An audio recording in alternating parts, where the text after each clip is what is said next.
Hello! In this tutorial we're going to learn how to use Transmutr Studio to convert multiple files at once. Here I have a large collection of FBX files from Max3 that I want to convert to SketchUp.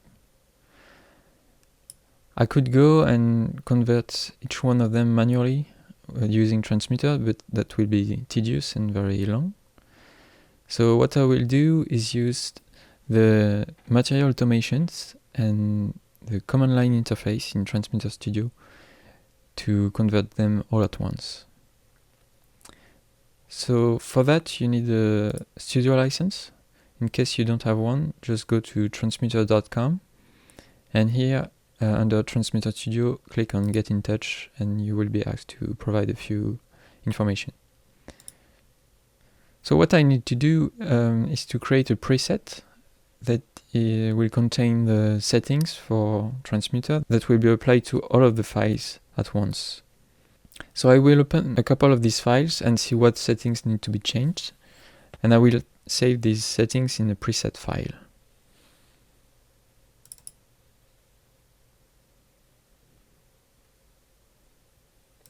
So let's open this one, for instance. Okay, so we can see that it has been converted pretty well already. There is one thing that I want to change, that these models are quite high geometry, and as I will be using many of them in a single scene, I want to make them as V-Ray proxies. So I will enable V-Ray proxy, and for the placeholder I will use simplified geometry. For this I need to set a simplification level here. Otherwise the full geometry model will be used for the placeholder, and that's not what we want, obviously. So I will drag the slider to the right to simplify the model. I think I can go even higher than that, maybe 99.5%. So now we are down to 1.5 thousand faces. It's enough to see the overall shape of the plant without making the scene too heavy, so that's good. As for the other settings, I don't think we need to change any of them here. We could change the scale, the up axis, etc. if it was set wrong, but here you can see that the origin is at the root of the plant, the scale seems right, etc. So we don't need to change these settings, but if you would, they will be saved in the preset as well. Okay, next we'll check the materials. For that I will disable the mesh simplification for now, just so that we can see the materials correctly. Also hide the edges. Okay, so let's go to the materials tab. We have a list of our materials. Let's pick 1, 2. Okay, let's see. Okay, I think this looks pretty good. Let's check the trunk. Okay, so here we can see that we have a very high reflection value for the trunk. We probably don't need that because it will be too shiny. So we want to lower that. To apply this change to all of our models here, we will use the automations. So automations are a set of rules that will define how the material settings are changed. So first I need to enable automations. So now you can see that all my materials are grayed out. I cannot change any setting. This is because now they are controlled by the automation. So let's edit the automations. I need to create the first one. Okay, so here we are presented with a view split in 2 columns. You can see conditions and actions. So when the conditions are true, the actions are applied to the materials. So for instance, if the name of the materials contains trunk, then I want the reflection value of that materials to be 0.5, for instance. So this value will be applied to my trunk material and any other materials for which the name contains the word trunk. So if we check now, you can see that the trunk material has a reflection value of 0.5 instead of 0.9 that was set earlier. We probably want the same for the branches. You can see that we have two branch materials. So we will change our automation. We want either the name to contain trunk, or so I will create a new or group, or the name contains branch. So here in the conditions, if any of these two groups are true, then the actions are applied. So in this case, either the name contains trunk, either the name contains branch. So here for the trunk we have a reflection of 0.5, and now for the branches as well. I also noticed in another file that we want the same for a name that contains old, for old leaves. Okay, now let's say I want this branch material, which is greener, you can see, to have a higher reflection value, its original one. So I don't need it to be affected by the automation. You can see that a difference between the two is that branch 1 has a normal map and branch 2 doesn't. So I will change the automation. Here you can see for now I have only used the OR operator. So this means that if any of these groups is true, the actions are applied. But these groups can be more complex than just one condition. They can contain multiple conditions. So in this case I want the branch to have another condition. And here I want the bump map path, which is the same as the normal map path, to be not empty. So if it's not empty, the actions will be applied. But if this field is empty, the action will not be applied for materials with the names containing branch. This will not affect the other groups. So for instance, for my trunk material, it will still get a reflection of 0.5. Let's see how my materials are affected. So here you can see that branch 1, which has a normal map, does have the reflection of 0.5. But branch 2, which doesn't have a bump or normal map, was not affected by the automations. Okay, so that's good for my materials. Let's go back to the geometry and enable the mesh simplification again. And now we can save this set of settings and automations as a preset. So let's click on Save Preset here. And this will save a file on disk. So I will just name it preset.json. Okay, so if I go back to my folder here, you can see that I have a new file called presets. This is a simple JSON text file, so you can open it with any text editor, for instance, Notepad.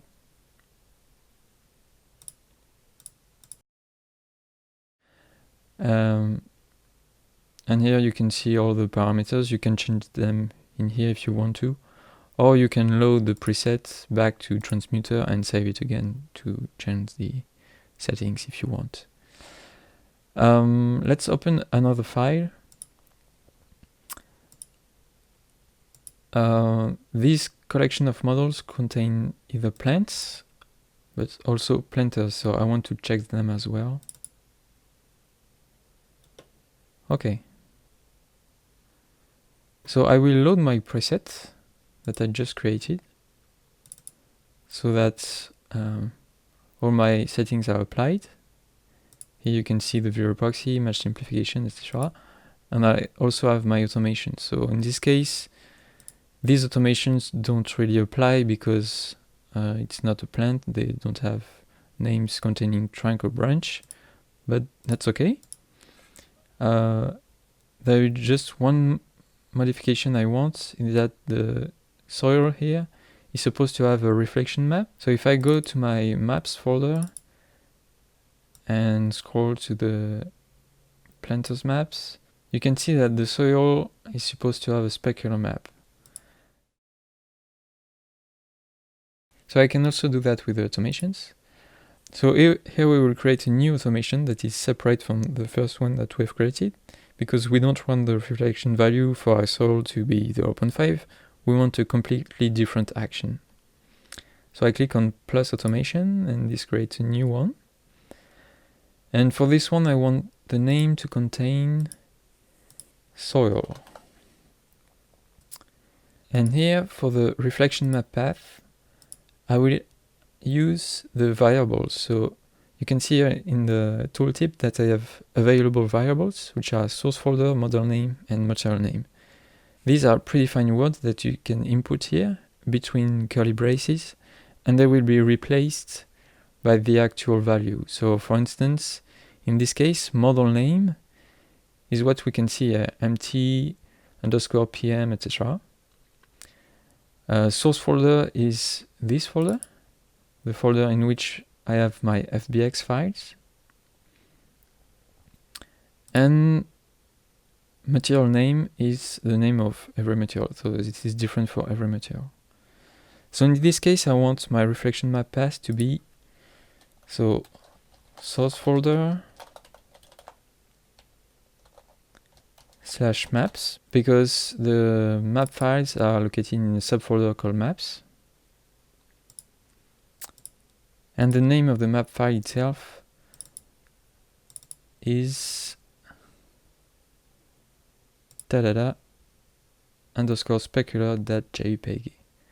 So the first part here is the name of my material. So here you can see it's a little bit truncated. Okay. So this is the name of the material that I'm interested in. And you can see that the map file is the same, but with underscore specular.jpg at the end. So in my automation here, I will input material name underscore specular.jpg. Okay. And now you can see that the material has been populated with a reflection map. Okay, so I will save this as my preset. I just override the one I had before. And now we are good to go to convert all of our files using this preset. So I will close Transmutr. Okay, so now I will convert all of my FBX files and applying the preset I made using the command line interface. I encourage you to read the documentation that you can find at help.transmutr.com. But for now, I will just show you a simple example for my case. To use the command line interface, I could use a terminal like this, but I don't want that because I don't want to type everything all the time. So I'm going to create a batch file, which is a small file in which you can input commands and then you execute the file and Windows will execute the commands inside it. So to do that, I just create a new text document and I rename it, including its extension, to convert.bat. So you want to change the txt extension to .bat. Yes, I do. Now I will open the bat file with Notepad and I will start typing my command. So the first thing I need to input is the path to Transmutr itself. So depending on how you installed it, it will be located in 2 different locations. So go back to the documentation and you will see the 2 locations it can be in. So if you install per user, it will be located in there. In my case, I installed per machine, so Transmutr is located in this path. So I'll just copy it and paste it. And I need to add Transmutr transmutr.exe. So here you can see I have a space in the path, so that means I need to add quotation marks, otherwise Windows will not understand what the space is. Okay, next I need to tell transmutr.exe to convert, and I will tell it to use a preset, so -- preset, and then the name of my preset file. So you can add the full path, just like we did for transmutr.exe, but in this case, as the bat file is in the same folder as all my FBX files and my preset file, I don't need to add the full path, just the file name. So in this case, preset.json. Next, I will tell it where to output the files. So if I don't add anything, by default, they will be generated in the same folder as the FBX files. But I want them in a subfolder. So I will create a new folder called skp. Get in there, and I will copy its location. So -- output, and then the path. Okay. And finally, I need to tell transmutr.exe which files I want to convert. So I could add the path of a single file, but in this case, I want to convert all of these FBX files. So to do that, I don't need to add the full path.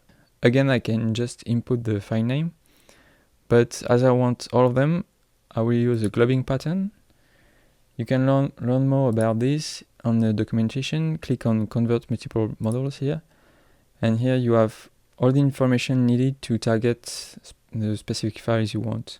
So in this case, I want all of them, so that will be *, which means that it can be any file name, and then the extension.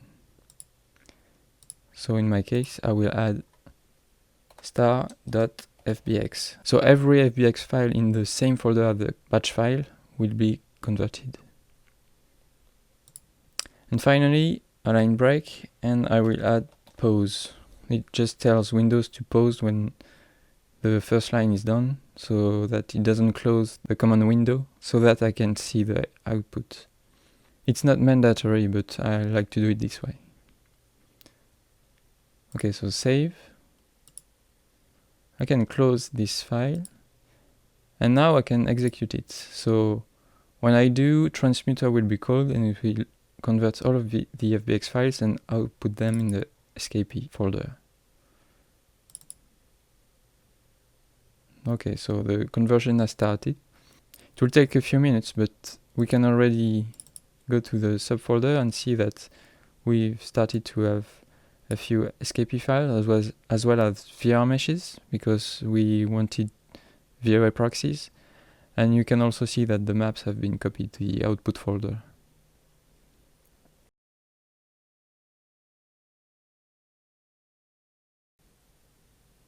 Okay, so Transmutr is now done converting all of the files. I can close the window. And now let's take a look at our file list. You can see all of the skp files, VR meshes, and maps. Let's open a couple of them in SketchUp and see how it looks. So since these are proxies, I don't want to open them directly. I want to import them in a separate model. So let's say maybe this one, that one, and then a couple of plants. Maybe this one, and this one. Okay. Like we can start a render and see how it looks. Okay, so the simplified geometry placeholder are being correctly replaced by the VR mesh files with all the materials and their maps, reflections, normal maps, etc. If I take a look at the trunk here, you can see that our automation has been applied and it does indeed have a reflection of 0.5. This concludes this tutorial. I hope you enjoyed it, and I'm sure you will find a good use for the power of material automations and the command line interface. Bye!